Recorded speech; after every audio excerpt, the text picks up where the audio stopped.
Tarmoqli marketingda ishlab vaqtingni zoye ketkazasan. U yerda pul yo'q, bekorga vaqt sarflaganing qoladi.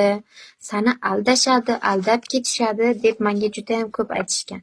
Lekin bularning hammasi yolg'on bo'lib chiqdi. Har bir sohada siz xohlasangiz, albatta natijaga erishasiz. Men kabi.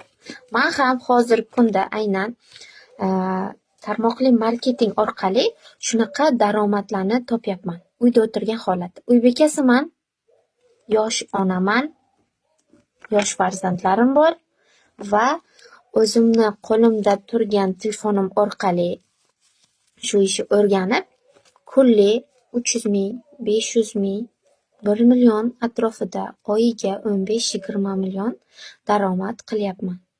Siz ham bu sohani o'rganmoqchi bo'lsangiz, bu sohadan daromad qilishni xohlasangiz, xohlang uy bekasi bo'ling, xohlang student bo'ling, ayollar uchun bu ishni biz o'rgatamiz va aynan meni o'zim sizga noldan daromadga chiqquningizgacha bu ishni sir asrorlarini o'rgatib, o'zim qanaqa daromadga chiqqan bo'lsam, sizni ham xuddi shunaqa daromadga ega bo'lishingizga yordam beraman. Men bilan bog'lanishni xohlasangiz, ishlamoqchi bo'lgan ayollar yozishini aytib qolardim. Ishlamoqchi bo'lsangiz, albatta mana shu Telegram raqamlariga yozing. Telegramdan ish deb yozsangiz, men sizga ish haqida to'liq ma'lumotlarni jo'nataman. Siz ham uyda o'tirib shunaqa daromadga ega bo'lasiz. Shaxsiy o'zingizni daromadingiz bo'ladi.